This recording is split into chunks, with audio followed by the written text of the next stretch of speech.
دن کے 11 بجے ہیں۔ السلام علیکم، یہ ریڈیو پاکستان ہے۔ عبدالقدیر سے خبریں سنیے۔ اہم خبروں کا خلاصہ۔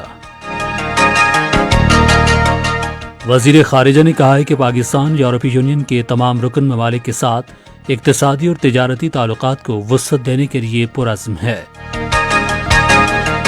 عالمی مالیاتی فنڈ نے قرض کے توسیع پروگرام کے چھٹے جائزے کی منظوری کے لیے پاکستان کی درخواست پر اپنے بورڈ آف ڈائریکٹرز کے اجلاس کی تاریخ کا از نو تعین کرنے پر اتفاق کیا ہے۔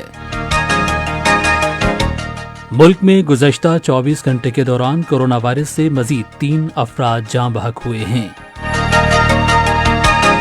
اور بھارت کی غیر قانونی زیر قبضہ جموں کشمیر کے ضلع کولگام میں آج بھارتی فوج نے ریاستی دہشت گردی کی تازہ کارروائی کے دوران مزید 2 کشمیری نوجوانوں کو شہید کر دیا۔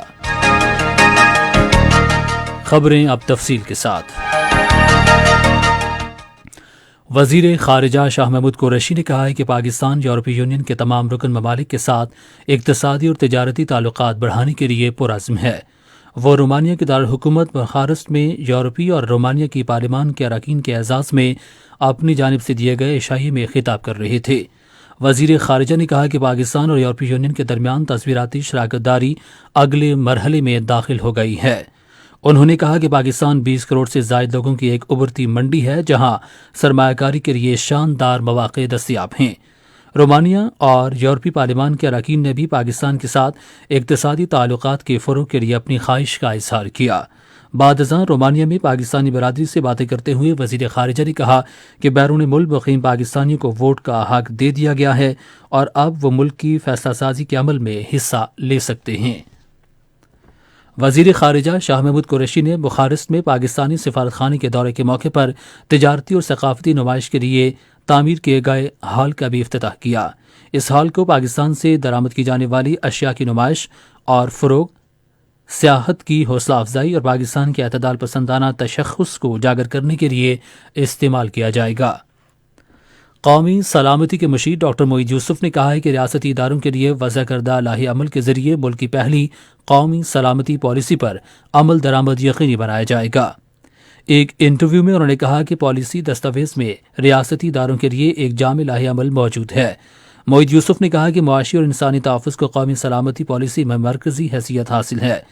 پاک بھارت تعلقات کے حوالے سے ایک سوال کے جواب میں انہوں نے کہا کہ پاکستان بھارت کے ساتھ تعلقات بہتر بنانے کا خواہش مند ہے کیونکہ وسیع تر روابط سے معیشت کو فروغ ملے گا اور خطے میں غربت کے خاتمے میں مدد ملے گی۔ تاہم قومی سلامتی کے مشیر نے کہا کہ پاکستان کو بھارت کے غیر سنجیدہ رویے اور انتہا پسند سوچ کی وجہ سے اس کے ساتھ سفارتی روابط منقطع کرنا پڑے۔ انہوں نے کہا کہ پاکستان کا یہ اصولی موقف ہے کہ بھارت کشمیریوں کا انسانی بنیادوں پر خیال رکھے اور 2 طرفہ مذاکرات کی بحالی کے لیے 5 اگست 2019 کے اقدامات منسوخ کرے۔ عالمی مالیاتی فنڈ نے قرض کی توسیع پروگرام کے چھٹے جائزے کی منظوری کے لیے پاکستان کی درخواست پر اپنے بورڈ آف ڈائریکٹرز کے اجلاس کی تاریخ کا از نو تعین کرنے پر آمادگی ظاہر کی ہے۔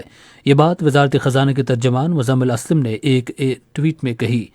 اس سے پہلے وزارت خزانہ نے ایک بیان میں کہا کہ پاکستان نے IMF کو قومی سلامتی میں پیش کیے بلوں سے متعلق آگاہ کیا اور اسے اجلاس اس مہینے کے آخر تک بلانے کی درخواست کی۔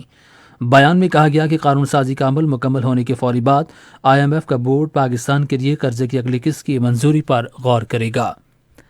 ملک میں گزشتہ 24 گھنٹے کے دوران کورونا وائرس سے مزید 3 افراد انتقال کر گئے۔ National command and operation centre کے فراہم کردہ اعداد و شمار کے مطابق مزید 1649 مریضوں میں اس وائرس کی تشخیص ہوئی، جن میں سے 13 کی حالت تشویشناک ہے۔ گزشتہ 24 گھنٹے کے دوران کورونا سے متاثرہ 323 افراد صحت یاب ہوئے ہیں، جبکہ اس دوران 47,002 افراد کے ٹیسٹ کیے گئے۔ ادھر ملک بھر میں ویکسین لگانے کا عمل بھرپور انداز میں جاری ہے اور گزشتہ 24 گھنٹے کے دوران 3,10,114 افراد کو کورونا سے بچاؤ کی ویکسین کی پہلی خوراک لگائی گئی۔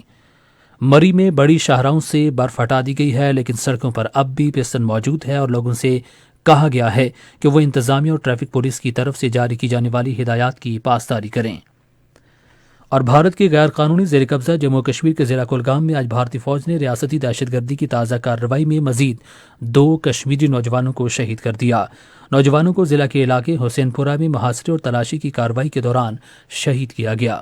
اسی کے ساتھ خبریں ختم ہوئیں۔ مزید خبروں اور تجزیوں کے لیے ہماری ویب سائٹ ہے radio.gov.pk اور فیس بک کے link radio Pakistan news official پر براہ راست ویڈیو سٹریمنگ بھی ملاحظہ